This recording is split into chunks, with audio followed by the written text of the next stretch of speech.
ഞാൻ ഇവിടെ ഇല്ലായിരുന്നപ്പോൾ ഇവിടെ എന്തൊക്കെയാടാ സംഭവിച്ചത്? എടാ അളിയ, ലൈഫ് ആകെ മാറാൻ ഒരു ചെറിയ ഇൻസിഡൻറ്റ് പോരെ. നീ എന്തായാലും കാര്യം പറ, ഞാൻ 2 ചായ ഓർഡർ ചെയ്യാം. എടാ, 2 മാസം മുമ്പേ വരെ ഒരു ഹറുബോറൻ ലൈഫായിരുന്നു എൻ്റേത്. ഒട്ടും താല്പര്യമില്ലാത്ത ജോലി, ഒട്ടും എക്സൈറ്റിംഗ് അല്ലാത്ത ഒരു ലൈഫ് സ്റ്റൈൽ. എങ്ങനെയൊക്കെയോ പൊരുത്തപ്പെട്ട് കഴിയായിരുന്നു എന്ന് വേണമെങ്കിൽ പറയാം.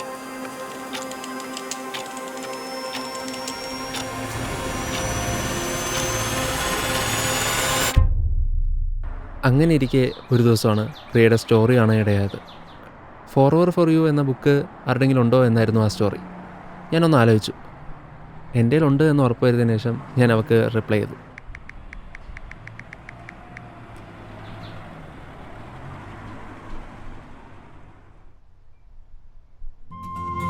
എന്നാൽ ഒട്ടും താമസിയാതെ തന്നെ അവളുടെ റിപ്ലൈ വന്നു. ഭാഗ്യം, നിന്റെ കയ്യിലുണ്ടല്ലോ. എടാ, ആ ബുക്കൊന്ന് എനിക്ക് തരാവോ വായിക്കാനായിട്ട്? അതാ, എനിക്ക് അവളോട് പണ്ടേ ഇഷ്ടമുള്ള കാര്യം നിനക്കറിയാലോ. ഞാൻ അവളയച്ച വോയിസ് മെസ്സേജ് വീണ്ടും വീണ്ടും കേട്ടോണ്ടിരുന്നു. അപ്പോഴാണ് അവളുടെ അടുത്ത മെസ്സേജ് വന്നത്. നാളെ ഫ്രീ ആണെങ്കിൽ ഒന്ന് മീറ്റ് ചെയ്താലോ? ഓക്കെ ഓക്കെ, കാണാം. ഓക്കെ. അതും കൂടെ കേട്ടതും എന്തെന്നില്ലാത്ത സന്തോഷമായിരുന്നു എനിക്ക്. ശരിക്കും പറഞ്ഞാൽ ഞാൻ ഏറ്റവും കൂടുതൽ ആഗ്രഹിച്ചതായിരുന്നു അങ്ങനെ ഒരു മൊമെൻറ്റ്. മനസ്സിലിട്ട് അത് ഞാൻ പിന്നെ ആലോചിച്ച് ഹാപ്പിനെസ്സിൻ്റെ ഒരു പീക്കിലായിരുന്നു ഞാൻ. എൻ്റെ അപ്പോഴത്തെ കോലമൊക്കെ മാറ്റി ഒന്ന് വൃത്തിയായിട്ട് ഞാൻ അവളെ കാണാൻ പോയി. Something special is gone happen.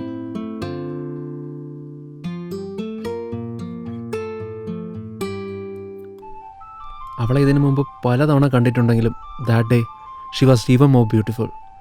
ഞാൻ അവളെ തന്നെ നോക്കി കുറേ നേരം അങ്ങനെ തന്നെ നിന്നു.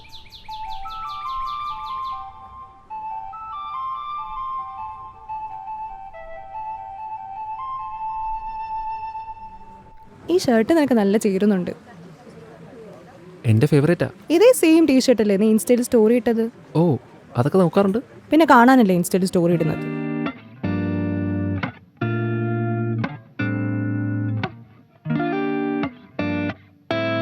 അതല്ല, സ്കൂളിലും കോളേജും നമ്മൾ ഒരുമിച്ച് പഠിച്ചത്. അന്നൊന്നും വായിക്കാനില്ലാത്ത ആഗ്രഹം ഈ ബുക്ക് വായിക്കാൻ ഇപ്പോൾ എവിടെ വന്നേ? ഒരു കാരണം നീയാണ്. ഞാനോ? അതെ, പിന്നെ ഒരു കാരണം കൂടെ ഉണ്ട്. അത് ഞാൻ പിന്നെ പറയാം. എന്തൊക്കെ ആയിരുന്നടാ, ക്ലാസ്സിൽ ലാസ്റ്റ് ബെഞ്ചിൽ ഒരുമിച്ചിരിക്കാമോ, പിന്നെ ബീച്ചിൽ കറങ്ങാൻ പോവാമോ, ഫോർഎവർ ഫോർ യു എന്ന ബുക്ക് വായിക്കുമ്പോൾ സ്വപ്നത്തിൽ നീയും കൂട്ടുചേരുമോ? എന്റെ പ്രിൻസ് ആണോ നീ എന്റെ അകത്ത് എഴുതി വെച്ചിട്ട്? നീ ഇതപ്പോ കേറുവോ പിടിച്ച്? ഞാൻ വായിക്കാം. Madam, order please. രക്ഷപ്പെട്ടു. നീ പറ. ഒരു പൈനാപ്പിൾ ജ്യൂസ്. ഓക്കെ സാറിനോ? അത് മതി. രണ്ടെണ്ണം. ഓക്കെ. അത് മതി.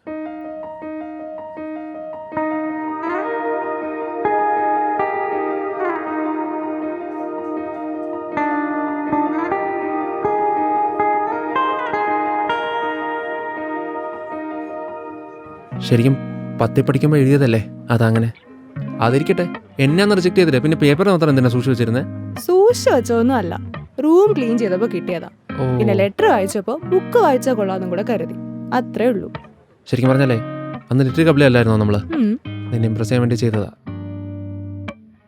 അതെനിക്ക് മനസ്സിലായതാ. നമ്മുടെ മറ്റേ ബുക്കില്ലേ, അതിന്റെ ബാക്കിൽ ഒരു സ്റ്റോറി ഉണ്ട്.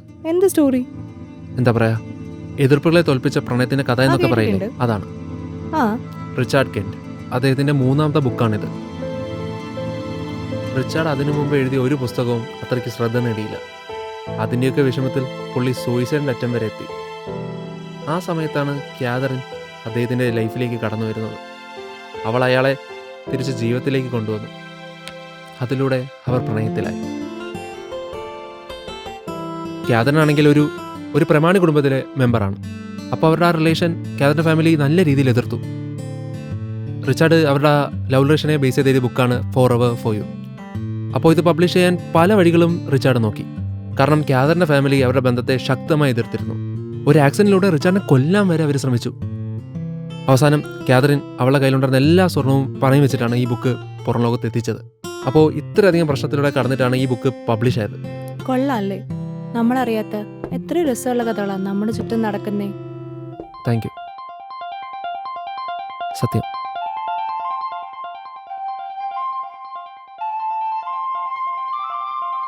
ഇനിയൊരു കാര്യം കൂടെ ഉണ്ട്. ഈ ബുക്കില്ലേ, ഞാൻ നമ്മുടെ പാളയം സെക്കൻഡ്സിൽ നിന്ന് എടുത്തതാ. ഇത് ഒരാൾ തൻ്റെ കാമുകിക്ക് ഗിഫ്റ്റായിട്ട് കൊടുത്തതാ. അപ്പോൾ ഈ ബുക്കിലെ ഓരോ ചാപ്റ്റർ കഴിയുന്ന സ്പേസിലെ അയാൾ അവരുടെ പ്രണയകഥയും കൂടെ എഴുതിയിട്ടുണ്ട്. എന്താ പറയുക, 2 കഥകളുള്ള ഒരു ബുക്കാണിത്. കൊള്ളാലോ, നീ ആ ബുക്ക് എടുത്തേ.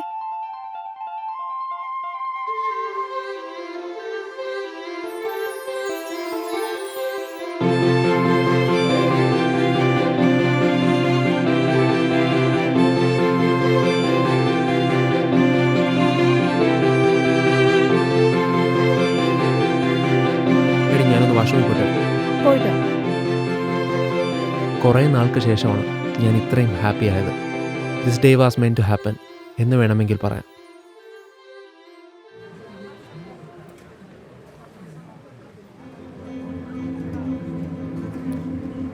പ്രിയ, എന്തു പറ്റി?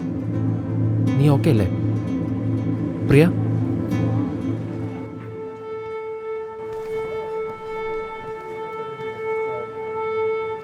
പ്രിയ, പ്രിയ, എന്താ പറ്റിയത്? ഞാൻ നിന്നോട് രണ്ടാമതൊരു കാരണം ഉണ്ടെന്ന് പറഞ്ഞില്ലേ, അതിതാണ്. ഈ ബുക്ക് എൻ്റെ അച്ഛൻ അമ്മയ്ക്ക് ഗിഫ്റ്റായിട്ട് കൊടുത്തതാ. പക്ഷേ അത് അച്ഛൻ്റെ മരണത്തിന് ശേഷം എവിടെയോ കളഞ്ഞുപോയി. ഞാനും അമ്മയും കുറേ അന്വേഷിച്ചായിരുന്നു, പക്ഷെ കിട്ടിയില്ല. പിന്നെ അമ്മയ്ക്ക് ആക്സിഡൻ്റ് ഉണ്ടായി. ഞാനും ഈ കാര്യം അങ്ങ് വിട്ടുപോയി. നിൻ്റെ ഇതേ സെയിം ബുക്ക് ഉണ്ടാവുമെന്ന് ഞാൻ ഒട്ടും എക്സ്പെക്ട് ചെയ്തിരുന്നില്ല. എൻ്റെ അമ്മയ്ക്ക് ബുക്ക് കാണുമ്പോൾ she will be so happy. It's so precious to us. Thank you so much ഡാ. ആ നിമിഷത്തിൽ അവളുടെ അടുത്തേന് ഉണ്ടാവാൻ പറ്റിയല്ലോ എന്ന സന്തോഷത്തിലായിരുന്നു ഞാൻ. അവൾ പതുക്കെ എൻ്റെ തോളിലേക്ക് ചാരിയിട്ടെ ആ ബുക്ക് നോക്കി അങ്ങനെ തന്നെ കുറേ നേരം ഇരുന്നു. ഒരിക്കലും അവസാനിക്കരുത് എന്ന് ഞാൻ ആഗ്രഹിച്ച ഒരു നിമിഷമായിരുന്നു അത്. Book was men for her and she was men for me.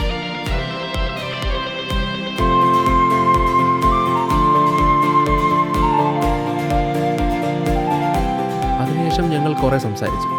എനിക്ക് പറയാനുള്ളത് അവളും, അവൾക്ക് പറയാനുള്ളത് ഞാനും കേട്ടു. അവൾക്കും എന്നോട് ചെറിയ ഇഷ്ടമുണ്ടായിരുന്നു, പക്ഷേ she was not sure about it. ഞങ്ങളുടെ അന്നത്തെ ആ കോൺവെർസേഷനില്ലേ, അതായിരുന്നു എല്ലാം മാറ്റിമറിച്ചത്. ഞങ്ങളുടെ രണ്ടുപേരുടെയും ജീവിതത്തിലെയും ഒരു പുതിയ തുടക്കമായിരുന്നു അന്നു മുതൽ.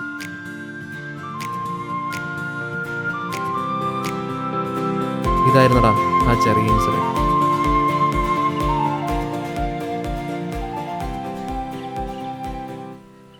ഡേയ്, എന്തോ ആലോചിച്ചോണ്ടിരിക്കണത്? എടാ, എനിക്ക് ആ ബുക്കൊന്ന് കാണാൻ പറ്റുമോ? ഇത്രയുള്ള കാര്യം. നമ്മൾ പോണ വഴിക്കാണ് പ്രിയയുടെ വീട്. ഞാനേ അവളെ വിളിക്കാം, എടുത്തു വയ്ക്കാനേ.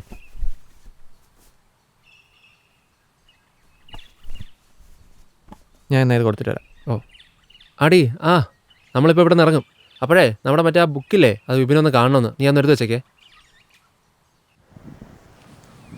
ചേട്ടാ, എത്രയായി? 20.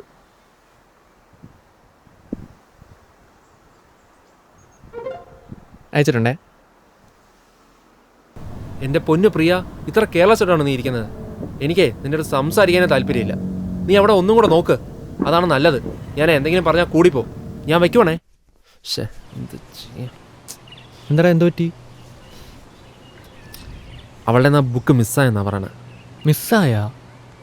ഇതിനിടയ്ക്കാണ് അവൾ പുതിയ ഫ്ലാറ്റിലോട്ട് മാറിയ. അതിനിടയ്ക്ക് എന്തോ പോയെന്നാ പറയുന്നത്. ഇത്ര കെയർലെസ് ആവാൻ പാടില്ലല്ലോ. അതൊക്കെ വിട്, നീ വാ, കയറി പോവാം.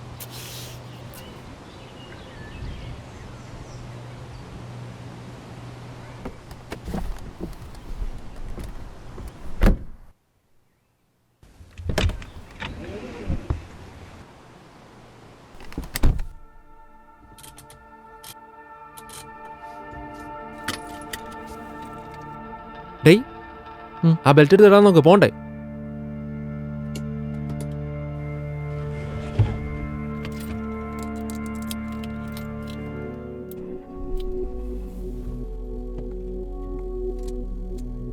എടാ, ഞാൻ ഒരു കാര്യം ആലോചിക്കായിരുന്നു. എന്തോന്ന്? ആദ്യ ബുക്ക് അവളുടെ അമ്മയുടെ മിസ്സായി. ഓ, പിന്നിപ്പോൾ അവളുടെ മിസ്സായി. നിനക്കിതിലൊക്കെ ഒരു കോ ഇൻസിഡൻസ് ഫീൽ ചെയ്യുന്നില്ലേ? കോ ഇൻസിഡൻസാ? ലൈക്ക് ഒരു സർക്കിള് പോലെ.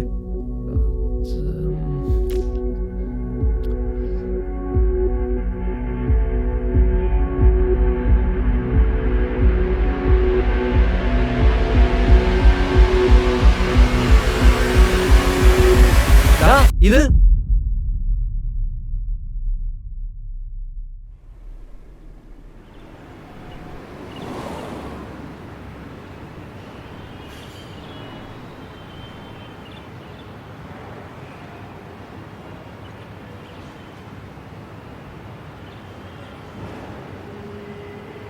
ചേട്ടാ